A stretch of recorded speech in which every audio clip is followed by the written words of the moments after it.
हम बात कर रहे थे कैप्टन अकील अरशद शहीद के मज़ार पर, वहाँ से आपको दिखा रहे थे उनका जहाँ जस्द हक़ी दफन है, और उनके मज़ार पर हमने उस वक़्त कहा था कि हम बात करने की कोशिश करेंगे उनके वालिद मोहतरम से।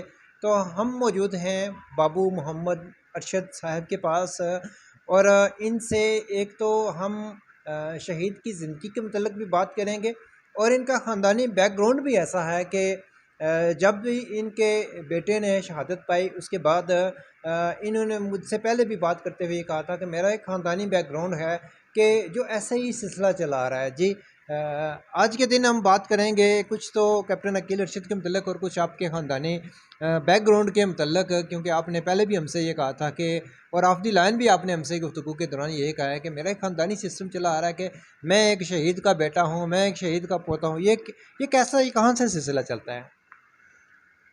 बिस्मिल्लाहिर्रहमानिर्रहीम। ज़ाहिद सुल्तानी साहब, मैं आपका मशकूर हूँ कि आप आज कैप्टन अकील अरशद शहीद की यौम शहादत के मौका पर मेरे घर तशरीफ़ लाए हैं। आपकी आमद का बेहद मशकूर व ममनून हूँ। तो जहाँ तक आपने मेरे ख़ानदान के हवाला से सवाल पूछा है, तो इस सिलसिला में गुजारिश ये है कि अल्लाह के फ़ज़ल व करम से मेरा जो ख़ानदान है, मेरे दादा मोहतरम डोगरा दौर में आर्मी में बतौर कैप्टन जो है वो सर्व कर चुके हैं।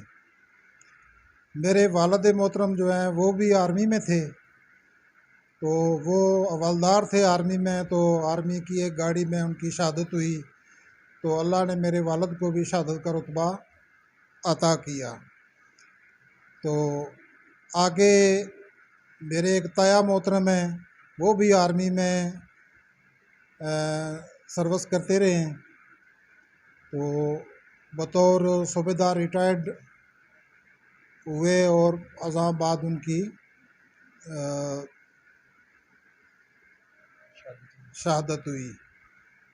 तो फिर अल्लाह पाक ने मुझे कैप्टन अकील अरशद शहीद की शक्ल में एक बेटा अता किया, जो भी जब लड़कपन में ज़ेर तालीम था, पढ़ता था, तो उस वक्त से वो मेरी वालदा मोहतरमा से, मेरी दादी मोहतरमा से मुख्तलिफ़ औक़ात में ये सवाल पूछता था कि मेरे दादा क्या किया करते थे, मेरे परदादा क्या किया करते थे।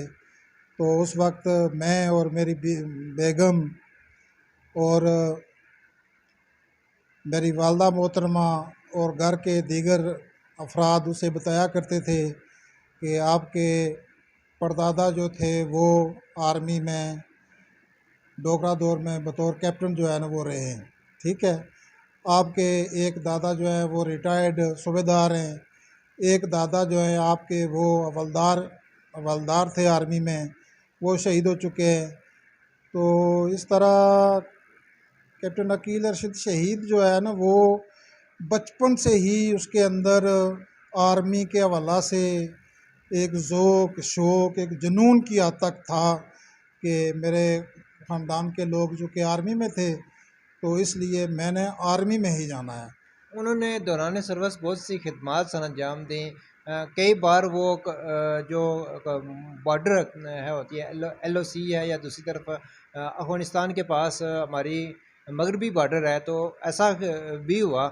तो क्या कहेंगे, वो उनके अंदर एक ऐसा एक जुनून कैसा था कि वो हर वक्त चैलेंज अपने ऊपर ले लिया करते थे? जी, वो 2011 में बतौर कमीशन ऑफिसर जो है उन्होंने आर्मी को ज्वाइन किया।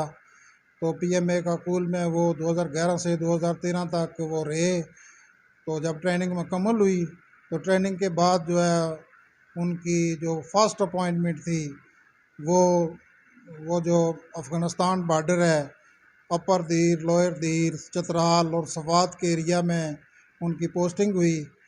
तो उन दिनों में दहशत गर्दी जो है पाकिस्तान में ये अरूज पर थी।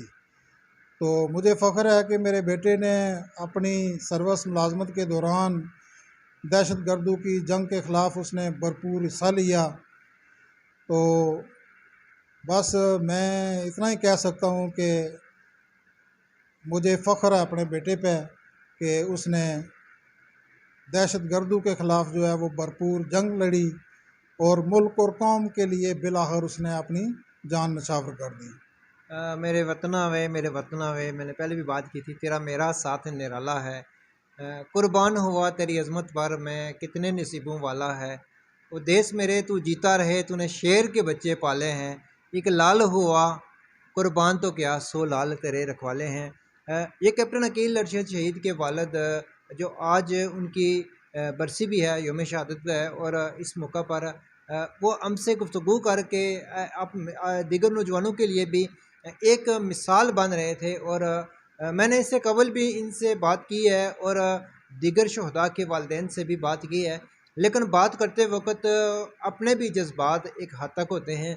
और फिर जिसका जवान औलाद इस वतन के लिए, इस कौम के लिए कुर्बान होता है, वो वालिदैन चाहते हैं कि कितनी मेहनतों के बाद जिस वतन को, जिस खित्ते को हमने हासिल किया है, और अभी हमारी आज़ादी की जंग बाकी है, अभी हमने कश्मीर के लिए और इस वतन के लोगों की आज़ादी के लिए, ख़ुद मुख्तारी के लिए, जद्दोजहद के लिए, इस वतन के लोगों को खुशहाल बनाने के लिए हमारी बहुत सी जद्दोजहद जारी है, जिसके लिए आज भी बहुत से नौजवान अपनी कुर्बानियाँ दे रहे हैं, बहुत से लोग जाम शहादत भी नोश कर रहे हैं। तो ये वतन कुर्बानियाँ देकर हासिल किया गया है, जो हासिल किया गया है, और आगे भी इसको कुर्बानियों की ज़रूरत है। इसलिए संजीदा होकर इसकी तामीर में, इसकी तरक्की में और इसके लिए जद्दोजहद करने में हमें अपनी तवानाइयाँ सर्फ करनी चाहिए। ऐसा पैगाम जो इस मुल्क के, कश्मीर के, पाकिस्तान के, दुनिया भर के नौजवानों को, मुसलमानों को देना चाहिए।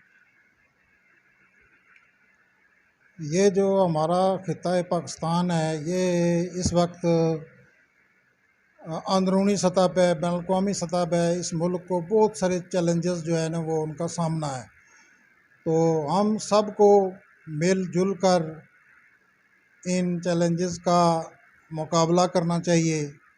हमें पूरे अज़म हौसले से, पूरे इस्तकामत से और जितने भी चैलेंजेस हैं इनका हमें मुकाबला वैसियत करना कश्मीरी अपने चाहिए। बच्चों को क्या पैगाम देंगे? वैसियत कश्मीरी, कश्मीरी एक बाशिंदा होने के नाते और कश्मीर के बाशिंदा होने के नाते आपके ख़ानदान ने कुर्बानियाँ दी, तो क्या कहेंगे?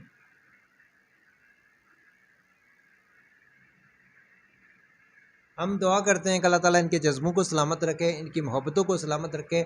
ऐसे वालिदैन जो हमारे सरमाया हैं, जिन्होंने अपने आबाओ अजदाद भी और जिनकी आने वाली नस्लें भी यहाँ के लोगों की खुशहाली के लिए कुर्बान हुई हैं, ऐसे लोग हमारे लिए सरमाया हैं और इन लोगों की हमें कदर करनी चाहिए।